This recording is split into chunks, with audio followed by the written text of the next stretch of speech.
ተለያይተዋል ኦፊሻሊ እኔ ያረጋግጥኩላችሁ ነው። ምክንያቱም አንዳንድ ሰዎች ልዑል ምንድነው የተፈጠረው እውነታውን ንገረን ምናምን እያላችሁ ነበረ።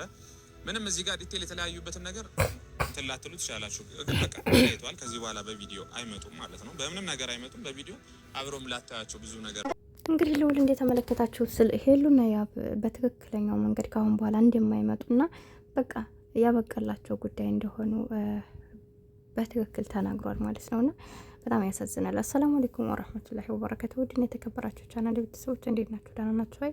እኔ ያለሁ አልሐምዱሊላህ። ለቻናል አዲስ ከሆናችሁ ላይክ፣ ሼር፣ ሰብ አድርጉኝ። አይከፈልበትም። ስደተኛ ታችሁ ነኝ። ከጎን የሆናችሁ ደግሞ ለምታበረታቱኝ ውድ የሀገሬ ልጆች ከልብ አመሰግናለሁ። በያላችሁበት አላህ ይጠብቃችሁ፣ ከክፉ ነገር አላህ ይጠብቀን ሁላችንንም። ሀሳባችሁ ተሳክቶ ደግሞ የራሳችሁን ህይወት የምትኖሩበትን መልካም ህይወት ይወፍቃቸው ውድ እህቶቼ ወንድሞቼ ማለት ነው። እና በመቀጠል ልናገር የምፈልገው እንግዲህ የሆነ ፎቶ ፖስት አድርጎ እንደውም ልዑል ዛሬ ከሄሉ ጋር እንመጣለን አዲስ ነገር ሲል ቅድም ቪዲዮ ሰርች ነበር እና የቆየ ፎቶ ነው ምናምን ብላችሁ ነበረ። እኔም ደግሞ ዛሬ አብረው ልዑልና ሄሉ ባንድ ላይ ሆነው የሚመጡ ነበር የመሰለኝ ፎቶውን አይቼ ስገባ። ነገር ግን ያው የመጡት ከአንድ ላይ ሆኖ ሳይሆን ያው ልዑል ስለነሱ ስላሉበት ሁኔታ ለመናገር ነው የመጣው። ስለዚህ ያለውን ሁኔታ እንግዲህ ሰምታችሁታል። ብዙም የደገፋችሁታላችሁ፣ ብዙም ደግሞ አንዳንድም በእርግጥ አሁን ላይ እንኳን ልዑልን ብዙም የተናገረው ሰው ያለ አይመስለኝም። እኔ ብዙም ባላይም ኮመንት ግን እዚህ ጋር አሁን የልዑል እጅ አለበት ለማለት ይከብዳል። ምክንያቱም የልዑል እጅ ቢኖርበት ኑሮ እነ ሄሉ አይታችኋል እስከ ዛሬ ያሳለፉትን። የልዑልም እጅ ሲኖርበት የሄሉም እጅ ሲኖርበት የእሱም ራሳቸውን ጥፋት ሲያጠፉ ከካሜራ ጀርባ ድብቅ ማንነት አይተናናቅም። እያንዳንዱን ነገር ነግረውናል። ግን እንደነገርኳችሁ ይህ ምክንያቷ የሄሉ ከአሁን በፊት ራሱ እንዲያልክ ጋር እንደዛ መጀመሪያ ሲጣሉ አንዳንድ ነገር ሲፈጠሩ ሁልጊዜም እኛ ጋር በካሜራ ነበር ሲፈታ የነበረው። በኋላ ግን የመጨረሻው በተለያዩ ሰዓት ላይ ታስታውሱ ከሆነ እንዳልክ እነሷ በምን እንደተለያዩ እስካሁን ድረስ የምናውቀው ታሪክ የለንም። ገብቷችኋል? ምን እንደው ችግሩ ምን አርጓት እንደሆነ እሱም ሆነ እሷ ያወጡት ነገር የላቸውም። በቃ በስምምነት ተለያዩ። በኋላ ራሱ የሰሩት ቪዲዮ ያኔ ግልጽ ማንነት የለውም፣ ኖርማል ነው። በኋላም ያው እንዳልክም ባለፈው አንዴ ሁለቴ ሶስቴ ቪዲዮ እንኳን ቢሰራ የተጣላንበት ምክንያት ይሄ ነው ሳይሆን ያለው ያውን ያሞይ ስለነበር ነገሮች ተበላሹ ነው ያለው። ምክንያቱም ምን እንደው ስለማናቅ። ስለዚህ እኔ አንዴም ሁለቴ ካየሁት ጸባይ ከሄሉ በቃ አንዳንድ ጊዜ በቃ የሆነ ነገርን በቃ ሁሉ ነገር ካሜራ ላይ ከሚሆን አምጥተው ራሱ መፍትሄ የሌለው ነገር ከሆነ ራሳቸው መፍታት የማይችሉት ነገር ስለዚህ ሌላ ሰው ሊፈታው አይችልም አንዳንድ ሰዓት ላይ። እና እንደነገርኳቸው በብዙ አይነት ነገሮች የማይፈቱ አይነት ችግሮች ስለሆኑ ይመስለኛል እዚህ ጋር ሊያወጡትም ያልፈለጉት። እንግዲህ ልዑልም አብሮ እያለ ስለዚህ ነገር መናገር አልፈለገም። በዚያ ላይ ደግሞ ያለውን ሰምታችኋል። እንደውም እኔ ያብን በግል ሁሉ አናግሬዋለሁ።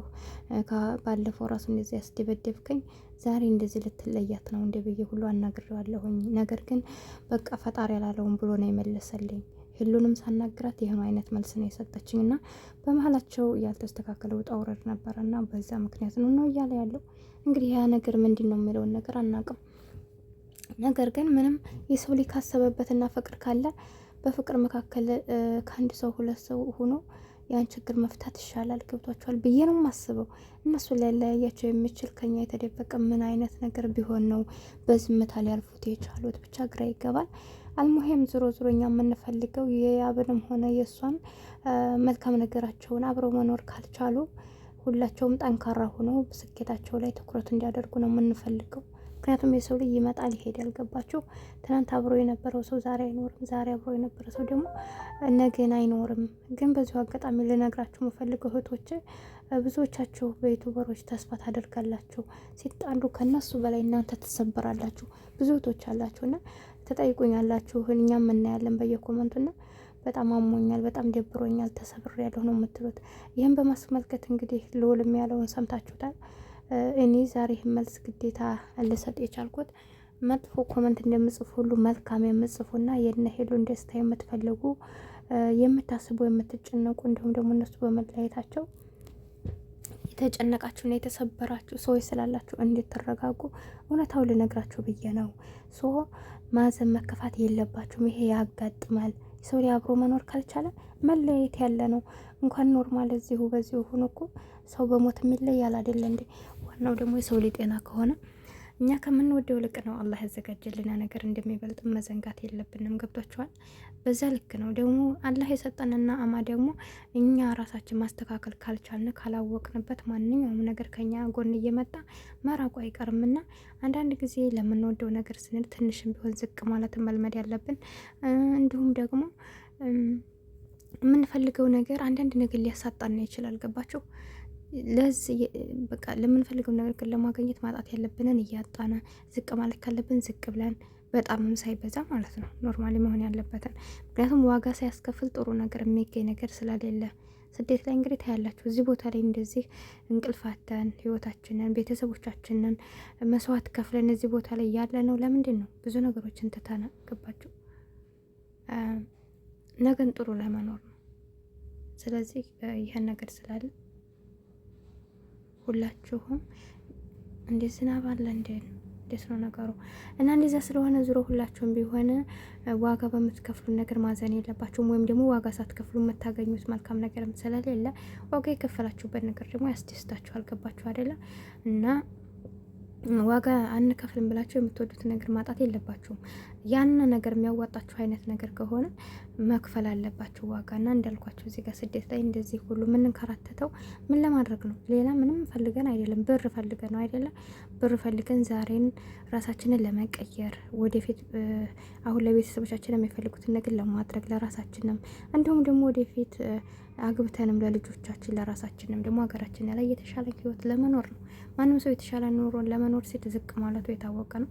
ማንም ሰው የሚወደውን ነገር ለማግኘት ደግሞ በዛው ልክ አንዳንድ ነገሮች ይደርሱበታል እና ያንን ነገር ከቻላችሁ ደግሞ የደስታ ባለቤት ትሆናላችሁ። እና በዚህ ነገር አትከፉቶች። አላህም ካለው እንግዲህ ሊመለሱ ይችላሉ። ግን ልውል እንዳለው የሚመለሱ አይነት ነገር ቢሆኑ በዚህ ደረጃ ሊነግረን አይችልም ነበረ። ሁሉም መጥታ ብነግራችሁ ከዚህ የተሻለ መልስ ልነግራችሁ አችልም። ያው በቃ በአንድ ላይ አይመጡም ከአሁን በኋላ ነው ያለው። እኔም እንዳልኳችሁ እነሱና የሚፈታ አይነት ችግር ቢሆን በዛ በሰላማዊ መንገድም አይለያዩም ነበረ። የእሱ ጥፋት ከሆነ አንተ ነው ጥፋትህ፣ የእሷም ጥፋት ከሆነ አንቺ ነች ጥፋትሽ ብሎ ነገሮችን ለማስተካከል ይሞክሩ ነበር ጥፋተኛ የሆነ ሰው። ነገር ግን እዚህ ጋር አሁን በሁለታቸው መፈታት ያልቻለ ነገር ኑሮ ነው።